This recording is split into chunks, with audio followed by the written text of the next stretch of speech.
The shank pressed against Emily Dawson's ribs during morning count. She didn't move, didn't breathe. The metal, a sharpened toothbrush handle wrapped in electrical tape, sat just beneath her left breast, angled upward toward her heart. The woman holding it, Vega, stood so close Emily could smell the commissary coffee on her breath.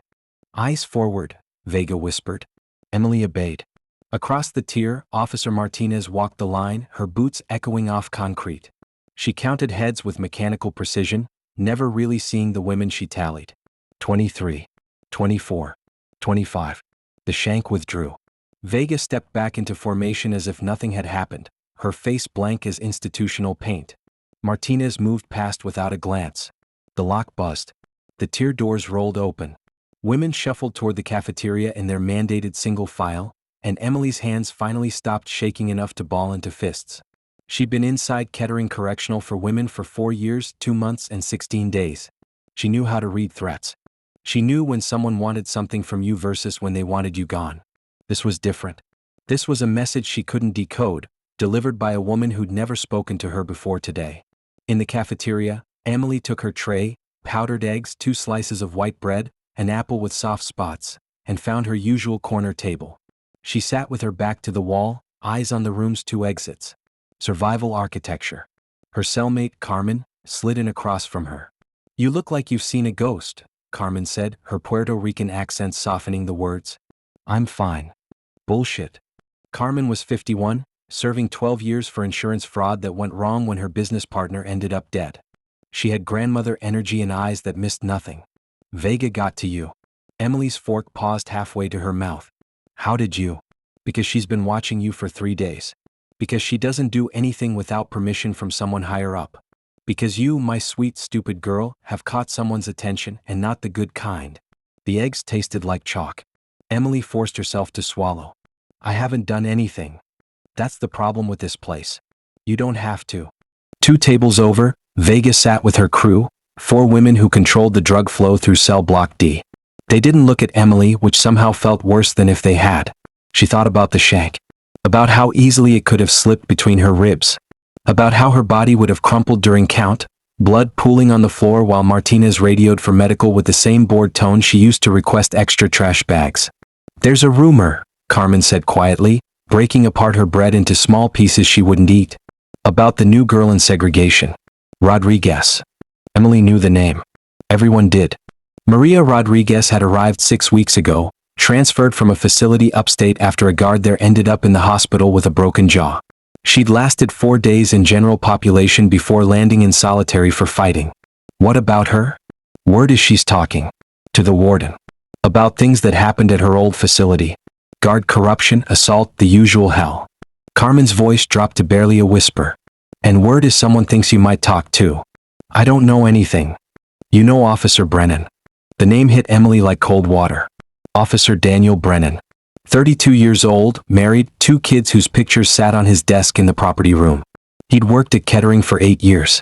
He was polite, professional, and 6 months ago, he'd cornered Emily in the library storage closet during her work detail and raped her while the other women shelved books 15 feet away. She'd never told anyone. Not Carmen. Not the counselor. Not the chaplain during his weekly rounds. She'd learned young that speaking only made things worse, that silence was the most reliable form of protection she had. "I never said anything," Emily said. "Someone thinks you might. That's enough." The cafeteria buzzed with the sound of 200 women trying to find small ways to feel human. Trading food, sharing gossip, laughing at jokes that weren't funny. The fluorescent lights hummed overhead, casting everything in sickly yellow. Emily's apple sat untouched on her tray. "What do I do?" Carmen finally met her eyes. "You figure out who's pulling Vegas strings. And you make them understand you're not a threat." "How?" "That's the part one can't help you with, Mija." Emily's work detail was in the library. It was the best assignment in cell block D, quiet, climate-controlled, filled with books that offered brief escapes from concrete and razor wire. She'd earned it through good behavior and a prison literacy test that showed she could read at a college level. The other women on her detail were Shanice, who read romance novels during breaks, and Marie, a white-collar criminal who kept to herself. Today, Officer Brennan supervised. He sat at the desk near the entrance, scrolling through his phone while Emily and the others organized returned books onto carts. His presence was suffocating. Emily could feel it pressing against her skin, making the air thick and hard to breathe. She focused on the spines. Fiction, alphabetical by author. Atwood. Baldwin. Kettering. Her hands moved automatically, stacking books with practiced precision. Dawson. Brennan's voice made her stomach turn. She looked up. Storage closet needs inventory. Go count the supplies. Shanice and Marie kept working, eyes down. They knew. Everyone knew. The prison had 1,000 unspoken rules, and one of them was that you didn't see what you weren't supposed to see. Emily walked to the closet on legs that felt disconnected from her body. The door closed behind her with a soft click. Brennan followed 3 seconds later. The space was 8 feet by 6 feet. Shelves lined 3 walls, stocked with pens, paper, book repair supplies. There was barely room for 2 people. Brennan filled it completely.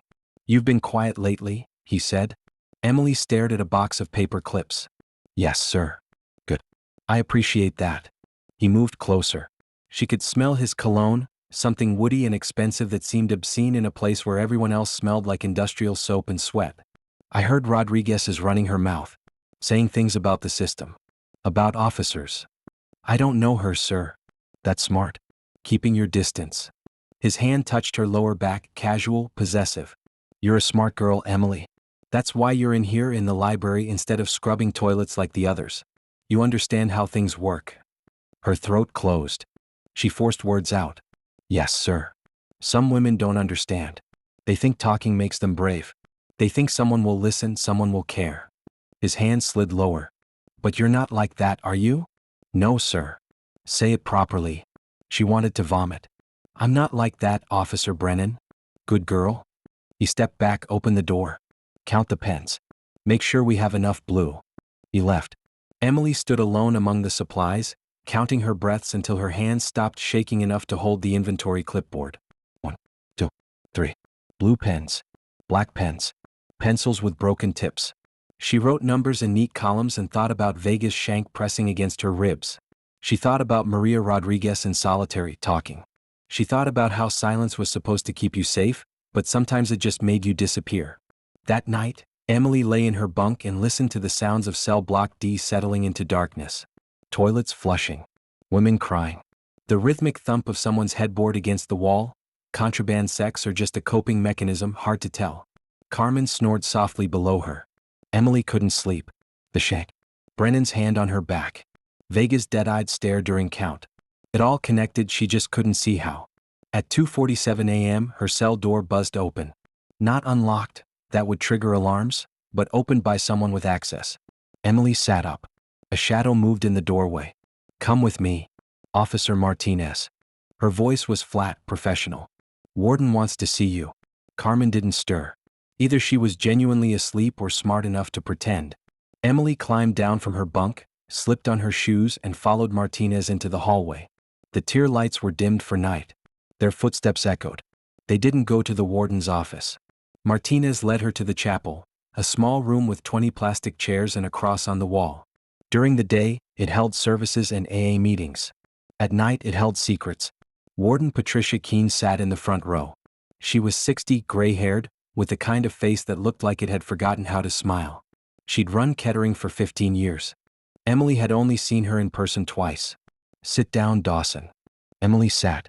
Martinez remained by the door. Do you know why you're here? Keene asked. No, ma'am. I think you do. Keene's hands were folded in her lap, perfectly still. Maria Rodriguez is making allegations. Serious ones. About officer conduct at her previous facility and potentially here. Emily said nothing. The investigation is ongoing. Internal affairs is involved. The state is involved. It's a mess. Keene's eyes fixed on Emily like a hawk studying prey. I've been told you might have information relevant to these allegations. I don't, ma'am. That's unfortunate. Because if you did, now would be the time to share it. Before things get complicated. The chapel felt too cold. Emily's skin prickled. I understand you work in the library. That Officer Brennan supervises your detail. Yes, ma'am. Has he ever behaved inappropriately toward you? The question hung in the air like a trap. Emily could feel Martinez watching from the door. Could feel the weight of every choice she'd made in 4 years, 2 months, and 16 days pressing down on her shoulders. She thought about the shank. About Vega's crew. About how women who talked ended up in segregation or the infirmary or, sometimes, transferred to facilities where the violence was worse. She thought about Brennan's hand on her back. "No, ma'am." Keene's expression didn't change. "You're certain?" "Yes, ma'am." A long pause. Then Keene stood. "You can go back to your cell. Officer Martinez will escort you." The walk back was silent. Emily's heart hammered against her ribs.